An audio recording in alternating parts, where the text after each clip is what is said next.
Welcome to Finest City Insider. Today we have Luis Peraza, part of the Peraza team with Finest City Homes and Loans. Good morning. Good morning. Thanks for joining. Thanks for having me. I know it's nice to break it up a little bit on a Wednesday. Absolutely. Well, good deal. Let's kick it off. So, Luis, what got you excited about getting into real estate? So, before I started in college and as I was finishing up my degree, I had been around real estate at that time for 17 years. My mom's been a realtor, and I saw that growing up there was an opportunity to really explore and expand the business. I knew I never wanted to be a 9-to-5 corporate bee, so I traded that in, like you kind of mentioned earlier, to 24/7 because it's hard to shut it off. But I knew I wanted to be maybe a small business consultant, some sort of entrepreneurial venture, and so I ended up in real estate, which has been a nice combination of everything I've wanted. Definitely seems like a good fit for you. And as I look at you, Luis, I always think of just a smart young professional. Thank you. If I might say. And I noticed, I don't know if this is just trending right now with you, but what I've noticed about you, it seems like you work with a lot of young professionals as well. Yes, and I think it comes down to relatability, right? I'm a young professional. I'm in my now late 20s, which is crazy to say. I just had my birthday a couple weeks ago. Oh, come on. Officially in the late 20s. But yes, I think it's a lot of relatability, a lot of, law enforcement that I've been working with, a lot of attorneys that I've been working with, and just young professionals who are in that same headspace where maybe they're having their first kid, maybe they're getting married, they're expanding their real estate portfolio or buying for the first time. And so they're looking to someone like myself that has the experience, that's been in this for 5.5 years now. And so it's it's just a good relationship, and it makes the job a lot more fun when you can relate to your client. And so it doesn't end up feeling like a job anymore. It ends up feeling like I'm going to show properties to a friend of mine because that's what they are. They're friends. They're people in my circle, or they're people that are friends of people in my circle. And so it's just a commonality that we all have. Makes sense. And what I've noticed a lot is not only do people want to work with, of course, a professional that they trust, but it's people that they actually like. 100%. So, makes a lot of sense. And Luis, you mentioned this, that you've now been in the business for 5.5 years. Is that correct? Yeah. And you've also mentioned that you're now getting into your upper 20s. Late 20s. Almost a senior in the business. I know. But this question does relate to that. Now that you have some longevity in the business, I always like to ask this because if we could, I think part of our duty is to give back. So what would you tell maybe your 21-year-old self just getting into the business now with all the knowledge that you have now, maybe something in regards to money or investing in real estate? What advice would you give? From an agent standpoint, the biggest word of advice that I was given that I now share with people is treat the business like a business. And that's such a broad statement, but that really relates to having your marketing budget, having your operations budget, structuring your business. Even though you might only have 2 clients today and you might only have 20 people in your database, treat it as if you have 20 clients and 2,000 people in your database. Because the moment that you set up the systems to grow is the moment you do grow. And so really treating your business like a business and budgeting accordingly, because being self-employed, it can be a roller coaster, right? And you can have 3 closings in September and you might not have another one till December. So being really strict with your budgeting on the business side, which obviously bleeds into your personal life, that is the biggest thing I could recommend people. It makes perfect sense. So starting out the right way, and sometimes I see others in the industry that now have the 5 to 6 to 7 years, and at that point they're really, really busy. Sometimes they're so busy that they don't have the time or they don't have the resources to set up the systems properly from the beginning. So it makes total sense. Okay, thanks, Luis. And it also sounds like you mentioned, most of your clients, and not all of your clients, but something I've seen, whether attorneys, law enforcement, young professionals, they all sound like pretty demanding careers. Yeah. So how do you help your clients invest in real estate without making it seem like a whole second full-time job? So they really have to trust me, right? They have to trust me with understanding their finances. And I don't really get involved with the lending side of things, but I have a pretty good grasp of how the financing side of things works, which I think for any agent who doesn't have a good grip on it, I really recommend that you do, because you need to know why your client is thinking a certain way, or you need to know why they're pushing back on maybe going up 10,000 in price, or why they're resisting a certain interest rate. So having a good understanding of financing is important. They really have to trust you, because they're working sometimes 12-hour shifts overnight. They're waking up at 1 p.m. in the afternoon, and they're coming to us pretty much exhausted, right? They're breaking up their routine. They should be sleeping, but we're negotiating an offer, for example. And so they really have to trust me and my judgment to be able to give them the right feedback that they can then absorb and make a judgment on for their family.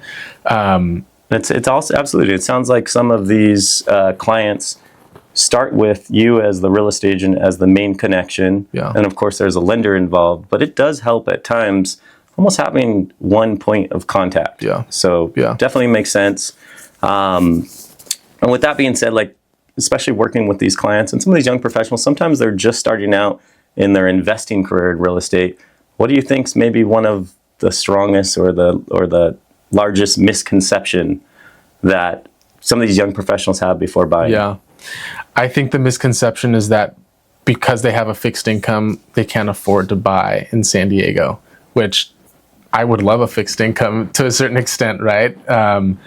That's, I think, the misconception of I don't make enough money to buy what I want. Sure. And so what I tell them is, the first question is, do you see yourself living in San Diego for the rest of your life? Or at least for an extended period of time? And if the answer is yes, then okay, what's the route do we want to go? Do you want to maybe purchase a stepping stone that's going to set you up for your dream home in 10 years? Or do you want to sacrifice, maybe living in a 1-bedroom instead of a 2-bedroom and renting, and just being disciplined? Like at the end of the day, as a buyer and as a consumer, if you want to, you will. Sure. But it's going to take sacrifice too. Right. And so that's both maybe on your rental, if it means you're not living in the best neighborhood for 2-3 years, but you can save 30 grand. That's a lot of money. Sure. And that might be the difference between then when you purchasing in a neighborhood that you want to live in compared to a neighborhood that you maybe wouldn't want to at first. So it's just really being disciplined. That's the most important factor, and being able to recognize that it's a sacrifice now for a way larger benefit later. Right. Your first home isn't your forever home. And a lot of times what I've seen with your clients is they're using that first property as a stepping stone. So gaining appreciation over years, using the appreciation to maybe buy the home they would have liked in the for the first property. Yeah. And I mean, I have an example right now. I have a couple who I helped buy, I can't remember if it was 2020 or 2021, but they purchased a townhouse in Santee, right by Sky Ranch.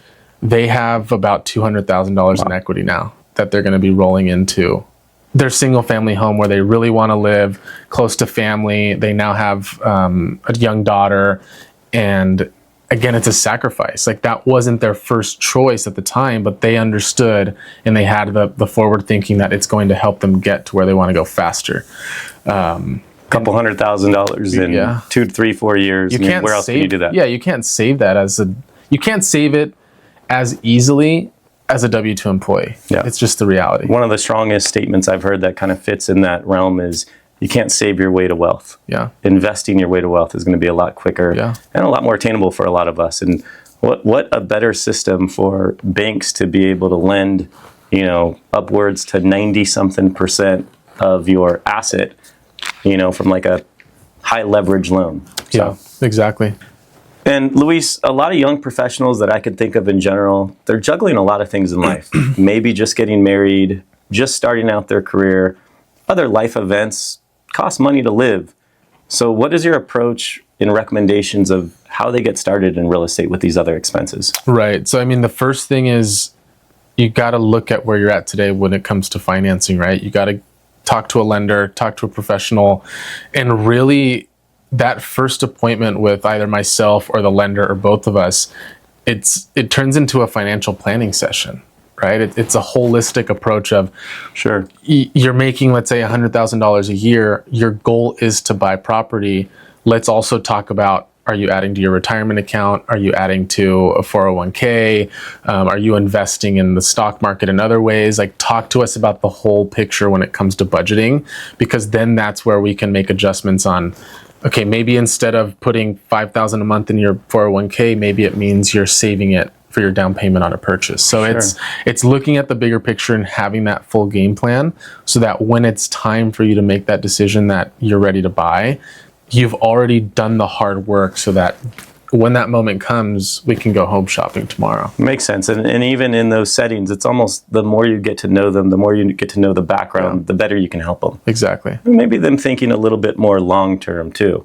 Exactly. And the real estate is not necessarily like quick turnaround, short-term investing. Right. It's the long game. Right. And it's, I mean, some people, this is what I tell in my buyer consultation. I ask them, or I tell them, some people are ready in a week, some people are ready in a year. There's no rush. I'm not going anywhere. Like, this is my career for life. But it's getting you on the right track so that you can build a portfolio, if that's what you want over time. Because it's, buying multiple properties is not for everyone. And that's okay. And there's other ways to invest your money, and there's other maybe safer bets that as a consumer you would want to take, and there's nothing wrong with that. Sure. And with that being said, just piggybacking off that comment, what would you recommend to a client maybe buying their first property as a primary residence and maybe even house hacking, or buying their first investment property? What do you recommend?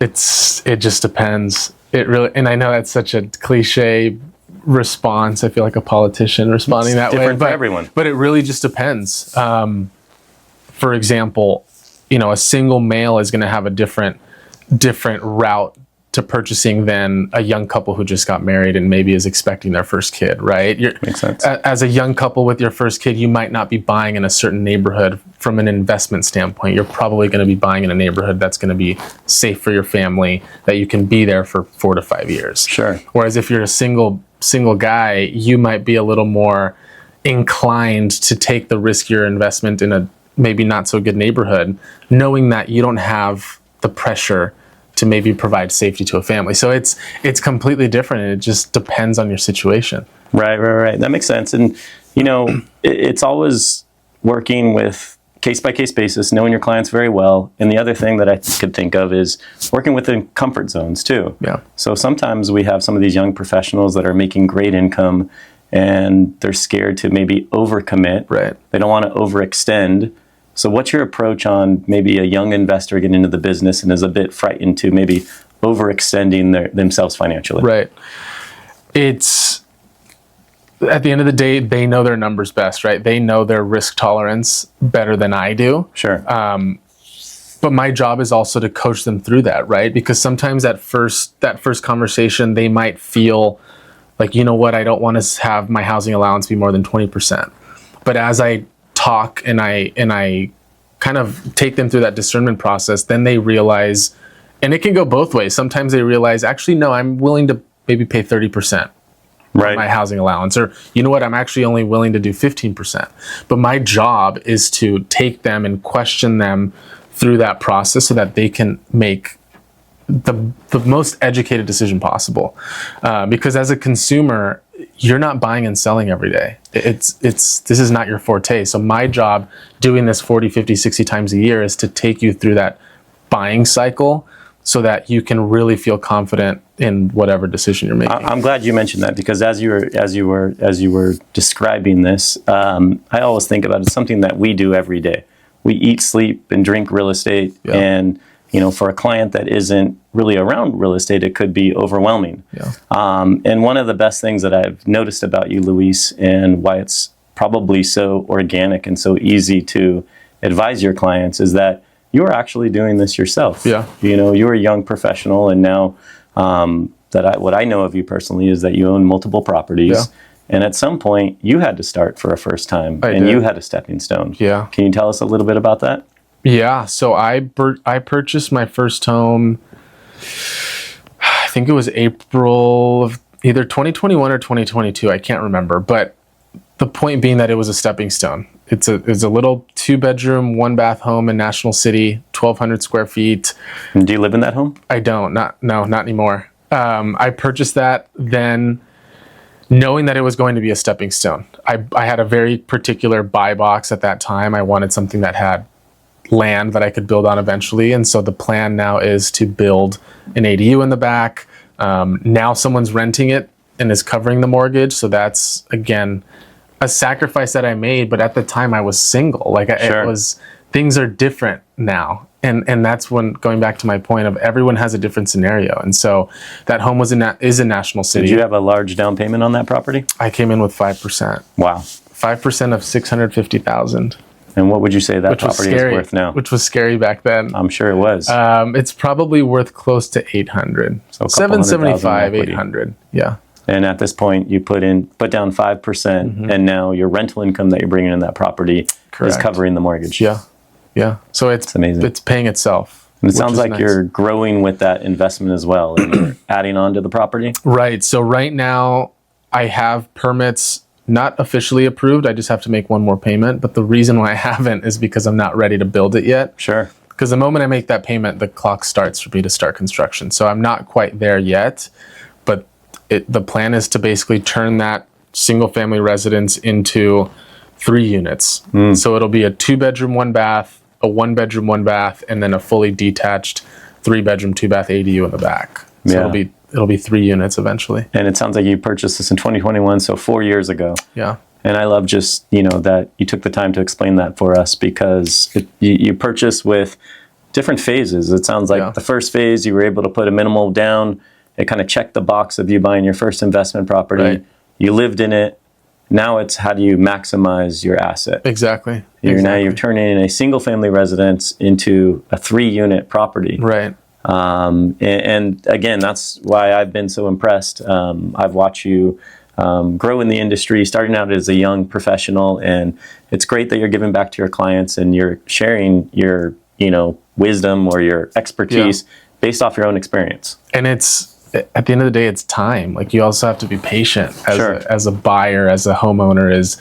It's time. And if you think you can purchase and in 2 years turn it into 10 units, I mean, maybe that could happen, but not very likely. Sure. Unless, going back to W-2 versus being a business owner, unless you have a lot of income coming in that you can do construction and take on these big projects. But other than that, it's just time. Right. And sometimes it takes 5, 6, 7 years, as I'm sure you know, to be able to convert a home into 3 units, 10 units, 20 units. So it's really being patient. And also in having multiple exit strategies, so to speak, or just different options with the property itself. Because if you're buying it with one objective and only one outcome, or else you're in the dump, that might be a problem. Sure. So you have to have several options. And you mentioned one word that I think is extremely important in investing, and you said time. And I think one of the best things about time is longevity is on our side. So realizing that real estate is long-term, again, just mentioning it, so impressed in that you were able to start at a very young age. Yeah. And I always think about myself, being a parent, something I definitely want of my kids. We think of the woulda, coulda, shoulda, like when was the best time to buy if we didn't buy yesterday was today. So hats off to you for doing it yourself. Thank you. Great takeaways, Luis. I really appreciate you taking the time to answer those questions. Let's switch it up a little bit. I like to end it with some fun questions. Okay. So I'm just going to rapid fire some questions to you. Give me a couple one-liners back. Okay.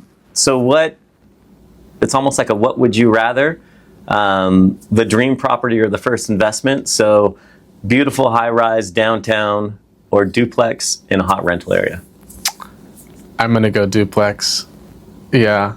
I think, the reason being, and I know this is a long-winded answer now, but the dream property is also going to cost you money to maintain. Yes. So you're not only buying something that kind of feels like a liability, but you're also having to spend on maintenance. Back to the long-term investing. You start with the duplex. Yeah. You get the multiple duplexes, then you could go buy the high-rise downtown. Exactly. Okay. And Luis, in your eyes, what's the bigger flex? Owning your home or owning your first rental? Owning your first rental. Owning your first Again, rental. it's the longevity thing. It's sacrificing now for the return later. Okay. Along those lines, What would you rather? House hack with a roommate for a few years, or wait longer to buy solo? I would house hack in a House hack all day. Yeah. But again, it's circumstantial. Like, you're not going to house hack if you're married. Right. I think you said it best, though. There's always sacrifices, Yeah. right? You tough it out. You live with some roommates for a few years, Yeah. and then you can go buy solo. Exactly. Then you own 2 properties. Exactly.